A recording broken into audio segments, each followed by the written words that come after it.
Abu Sayyaf at matagal nang pinaghahanap ng ating militar. Posible raw na nakalabas siya muli ng bansa. Gayunman, inaalam pa rin ng mga Indonesian authorities kung siya nga ang napatay sa raid ng mga Police Indonesia sa isang internet cafe. Sinasailalim na sa DNA test ang labi ng taong pinaginalaang si Dulmatin. Ayan. Pero pag nawala yan, kahit pa paano meron tayong sense of security agad, di ba? Dahil nawala na yung bomb expert na yan. Magsasanay na naman sila ng mga iba. Pero kahit pa paano, yung seguridad sa Asia sa pagkapatay niya na sana siya nga, si Dulmatin, medyo yung seguridad natin kalmado tayo ngayon, di ba? Let's remain vigilant. Kasi pag buhay yan, parang nandun pa rin yung nababahala ka, mapaminsala kasi yung taong yan di ba? Samantala sa Inquirer.net, pag-absent ni Senator Noynoy Aquino at Manny Villar sa inihandang Presidential Forum ni Pastor Apollo Quiboloy ng Kingdom of Jesus Christ sa Davao City, ikinairite raw ng pastor. Si Aquino hindi nakadalo dahil sinumpong daw ng kanyang problema sa sinus, habang si Villar naman naipit daw sa isa nitong lakad sa Davao. Hindi tuloy nakapagpigil sa inis si Pastor Quiboloy at nasabing walang isang salita sina Aquino at Villar. Wala rin po sa forum si JC De Los Reyes, pero matagal na raw itong nag-abiso sa hindi pagdalo. Sa business world naman, piso at 83 sentimo kada kilowatt hour na dagdag singil sa kuryente. Hiniling na ng Meralco sa Energy Regulatory Commission. Dahil daw ito sa tumaas na energy cost ngayong buwan. Gayunman, posible raw na hindi ito ipatupad sa isang bagsakan. Sa halip, ay halos piso at 40 sentimo muna ang sisingilin sa susunod na buwan. Ang nalalabing dagdag singil kukunin na lang sa mga consumer, naku naman, sa Mayo.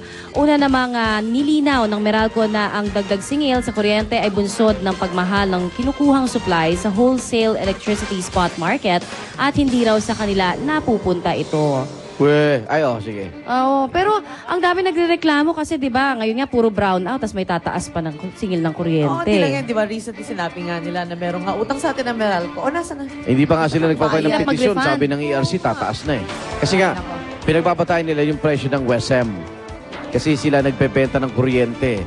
So pag nagbahal yon, ina-expect mo na yung distributor sisingil din sa consumer nila ng kung ano yung presyo ng kuryente. Pero actually, negosyo, walang dagdag na supply, diba? Walang dagdag na yun supply. Yung existing supply pa rin natin. So, asahan pa rin natin may mga brownout pa rin. Hindi assurance na wala ring brownout. Yan.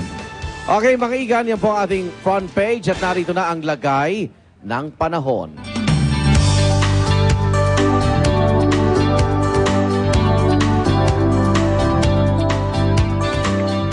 It's a good morning mga kapuso. Kasahang medyo maiimsa ng init today sa Metro Manila at sa iba pang bahagi ng Luzon.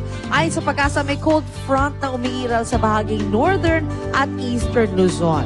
Apektado rin dito ang ng northeasterly surface wind flow maging ang central Luzon. Kaya naman pala, medyo mababa ang naitalang temperatura sa Metro Manila kahapon. Umabot lamang ng 34.5 degrees Celsius. Sana humupa pa ng gustong init today, no? Sana lumig ng konti. Samantala, sikat ang araw around 6:07 ng umaga at lulubog naman dakong 6:06 ng gabi. Ngayon naman, kumustahin natin ang weather conditions sa ilang pang lungsod sa bansa.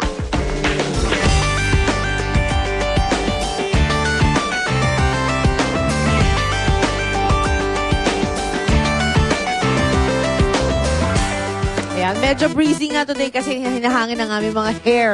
But anyway, ngayong matindi po ang init ng summer sun, labanan natin yan.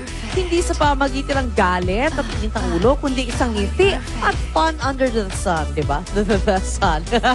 Tara na mag-outing kasama ng barkada sa isang malapit-lapit lang at murang-murang summer destination. Ipapasyal na tayo kina Monica True sa Pasig Rainforest. Good morning, guys! Morning! Good morning, Mama Lynn. Good morning, Mon. Good morning, Drew! Good morning sa lahat ng mga kapuso na nanonood ngayon.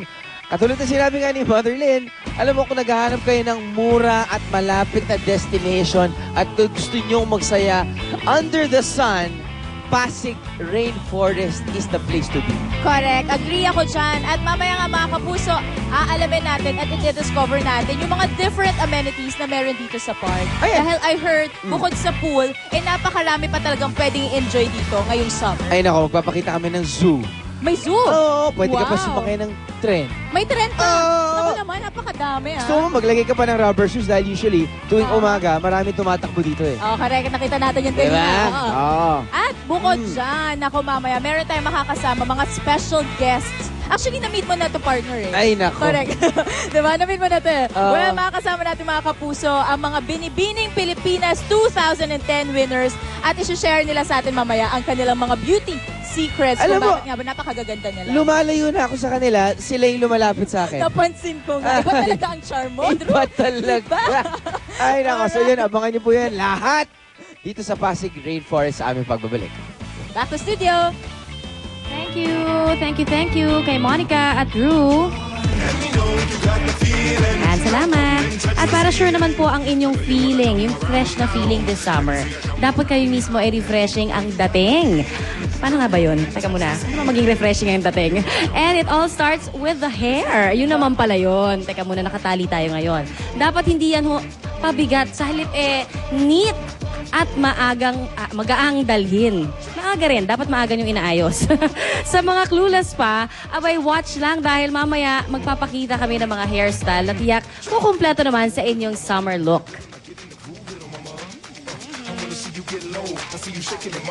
Okay, summer look. Dapat kalbo. Okay, Walang game. puton. Kailangan talaga natin ng mga pampalamig dyan dahil ang tanungan mamaya sa ating bisitang sina Jambi Madrigal at Jason Sa ay iinit po sa magbalik ng UH Hiritan 2010 dito lang sa Unang Hirit.